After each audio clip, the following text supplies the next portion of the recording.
यहाँ पर हम देख रहे हैं हीरालाल काव्योपाध्याय। इनके नाम को सुने होंगे बारंबार।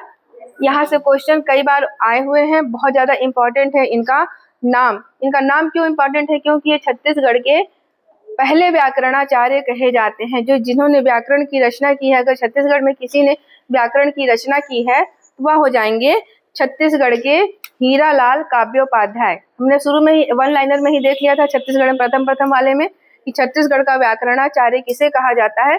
इस लाइन को याद कर लीजिए कि हीरालाल काव्योपाध्याय को कहा जाता है, जिसे छत्तीसगढ़ का पाणिनि कहा जाता है। अर्थात जो भारत में पाणिनि थे, व्याकरण के ज्ञाता थे, जो पाणिनि हुआ करते थे, उन्हीं की उपाधि के समान छत्तीसगढ़ में इनको माना जाता है। अतः इन्हें छत्तीसगढ़ का पाणिनि कहा जाता है, हीरालाल काव्योपाध्याय को। इनका निवास देख लीजिए, धमतरी जिले में है। इनके बारे में ज्यादा जन्म मृत्यु नहीं पढ़ेंगे, क्योंकि हमको इनकी रचनाएं बहुत इंपॉर्टेंट रूप से याद करनी है, जहां से क्वेश्चन हमेशा उठे। जिनकी जीवनियां हम पढ़े हैं, जिनका व्यक्तित्व हम पढ़े हैं, वो स्वतंत्रता संग्राम सेनानी इतने ज्यादा इंपॉर्टेंट है। जो 6-7 आप पढ़े हो, उतने को पढ़ लोगे ना तो आपका पूरा यहाँ इतिहास भी कंप्लीट कर दे रहे हैं। देख रहे हो कंडेल नहर सत्याग्रह से कितने ज्यादा क्वेश्चन उस जगह से उठे हैं, और राजनांदगांव का जितना भी आंदोलन हुआ है वहां से उठा है। रायपुर से पंडित रविशंकर शुक्ल का उठा है। मतलब इतने सारे जो अपन पढ़ लिए हैं 7-8, उतने को ही आप बार बार रिपीट कर लोगे तो आपका बहुत सारा काम बन जाएगा। छत्तीसगढ़ के प्रथम व्याकरणाचार्य हैं, उनकी रचनाएं देखते हैं, जहां से इस तीनों सेक्शन से क्वेश्चन अच्छे से हुआ है, बारंबार आए हुए हैं, बहुत ज्यादा इंपॉर्टेंट इनका सारा चीज हो जाता है। हम यहाँ पर देख रहे हैं 1885। आप पहले डेट को याद कर लीजिए, एक है 1885, एक है 1890 और एक है 1921। ये तीनों डेट इसी से संबंधित हो जाता है। जो भी छत्तीसगढ़ का व्याकरण लिखा गया है उसी से संबंधित हो जाता है। यहाँ से घूम घूम कर क्वेश्चन आया हुआ है, जहाँ से आपको मिस्टेक नहीं करना है। बुक में देखोगे तो बिखरा बिखरा सेंटेंस लिखा हुआ है। मैं यहाँ को इसको क्रमबद्ध और बहुत अच्छे तरीके से आपके सुविधा के लिए मैं यहाँ पर स्पेशल लिख कर लाई हूँ। तो यहाँ पर देखिए 1885 का समय है, पहला डेट 1885 का समय है। यहाँ पर हीरालाल काव्योपाध्याय को सीधे सीधे याद रखना है, जो यहाँ पर पहला व्याकरण जो रचना किए हैं 1885 में किए हैं। व्याकरण का नाम है ए ग्रामर ऑफ छत्तीसगढ़ी डायलेक्ट। इस नाम से व्याकरण उन्होंने लिखा है, ए ग्रामर ऑफ छत्तीसगढ़ी डायलेक्ट। ये सीधे सीधे यहाँ पर हीरालाल काव्योपाध्याय ने अपनी प्रथम व्याकरण को यहाँ पर लिखा है। यह छत्तीसगढ़ी बोली का प्रथम व्याकरण इसे कहा जाता है। इसी में आ जाएगा, इसी नाम से सीधे सीधे हीरालाल काव्योपाध्याय आ जाएंगे। तो हीरालाल काव्योपाध्याय सबसे पहले आ गए 1885 में। अब चलते हैं कि आगे अपडेट किसी ने किया है, वो बहुत बड़े यहाँ पर साहित्यकार लेखक हो जाते हैं, जॉर्ज ग्रियर्सन, जो कि अंग्रेज लेखक हुआ है।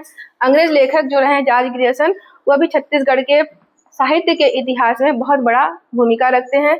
हम यहाँ पर देखते हैं 1890, ये 85 है, देख रहे हो, डेट को देखते जाओ। यहाँ पर 1890 है, 1890 में सीधे सीधे नाम आ जाएगा, जॉर्ज ग्रियर्सन का नाम आएगा। अब यहाँ पर वो क्या करते हैं, तो वहां पर क्या करते हैं कि एक इसी का छत्तीसगढ़ी में जो यहाँ पर हीरालाल काव्योपाध्याय लिखे हैं, यहाँ पर ए ग्रामर ऑफ छत्तीसगढ़ी डायलेक्ट, इसी का भी अंग्रेजी में अनुवाद करते हैं। कब करते हैं?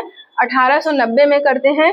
और इसको Journal of Asiatic Society of Bengal का जो एक निकलता था पत्रिका, उसमें इसको प्रकाशित भी करवाए थे। तो ये पूरा का पूरा इंपॉर्टेंट हो जाता है।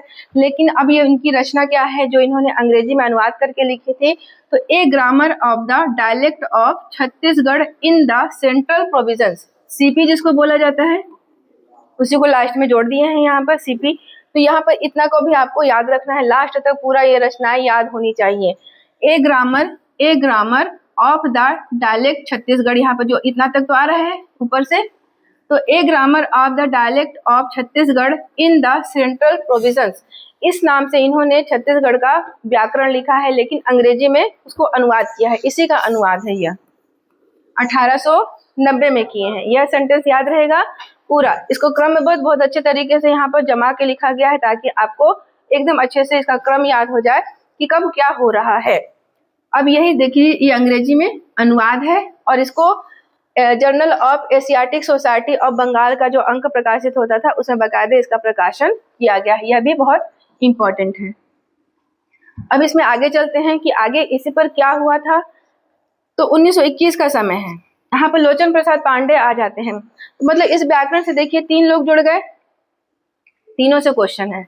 1921 में लोचन प्रसाद पांडे अब यहाँ पर आते हैं। अब वो क्या करते हैं, अब यहाँ पर क्या करते हैं,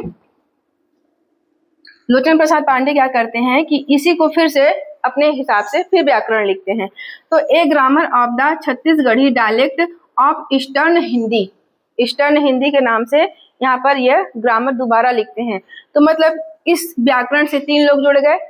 एक तो हीरालाल काव्य उपाध्याय शुरू में लिख ही दिए थे, उसके बाद इसी को जॉर्ज ग्रियर्सन 1890 में लिखे हैं। उसी पर इन्होंने लोचन प्रसाद पांडे भी एक और पुस्तक लिख दिए हैं। मतलब ये जो हीरालाल काव्य उपाध्याय का जो व्याकरण है उस पर यहाँ पर 2 लोग जुड़ जाते हैं, और इस व्याकरण से 3 लोग तो ऑटोमेटिक जुड़े हुए हैं। यहाँ पे ये क्रमबद्ध आपको याद रखना है। ये पूरा डेट इनका हो जाएगा, 1890 इनका हो जाएगा और 1921 लोचन प्रसाद पांडे का हो जाएगा। तो इनको इसी तरह से लिख लो ताकि तुमको हमेशा के लिए रिफाइंड होकर यह पढ़ने में आसान हो जाए।